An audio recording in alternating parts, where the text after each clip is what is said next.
काली रात की कहानी। यह कहानी एक छोटे से गांव की है जो हरे भरे जंगलों से घिरा हुआ था।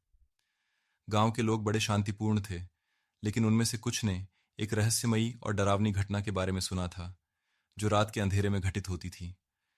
कहते हैं गांव के पास एक पुराना हवेली थी जिसे अब कोई नहीं देखता था।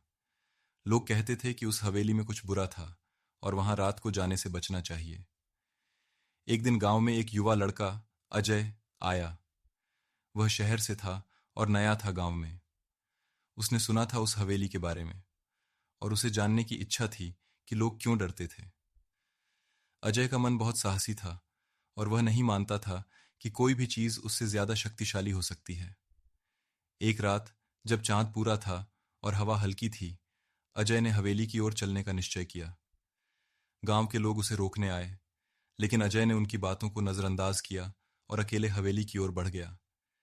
हवेली के पास पहुंचते ही उसे एक अजीब सी ठंडी हवा महसूस हुई। हवेली की दीवारें मटमैली और दरवाजे जंग खाए हुए थे। अजय ने दरवाजे को धीरे से खोला और भीतर प्रवेश किया। अंदर का माहौल बहुत अजीब था। दीवारों पर पुरानी तस्वीरें थीं, जिनमें चेहरों का आकार विकृत और आंखें जैसे जिंदा हों। अजय ने दीवारों को छुआ और अंदर जाकर एक कमरे में पहुंचा। उस कमरे में एक पुरानी लकड़ी की मेज थी और एक कटा हुआ शीशा पड़ा हुआ था। अचानक कमरे में एक हल्का सा आवाज आई, जैसे कोई धीरे धीरे कदम रख रहा हो। अजय ने पलटकर देखा, लेकिन वहां कोई नहीं था।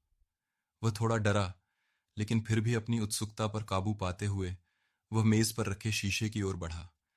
जैसे ही उसने शीशे को छुआ, अजीब सी ऊर्जा उसके शरीर में दौड़ गई। एक ठंडी हवा के झोंके ने उसके बाल खड़े कर दिए और उसने महसूस किया जैसे उसके आसपास कोई इनविजिबल प्रेजेंस हो। अचानक एक ठंडी गहरी आवाज आई, तुम यहां क्यों आए हो? अजय घबराया नहीं, लेकिन उसका दिल तेजी से धड़कने लगा। उसने देखा कि कमरे के कोने में एक धुआं सा कुछ आकार बन रहा था। यह आकार धीरे धीरे स्पष्ट हुआ और एक भूतिया आकृति उभरी। उसकी आंखें गहरी लाल थीं और चेहरा विकृत था।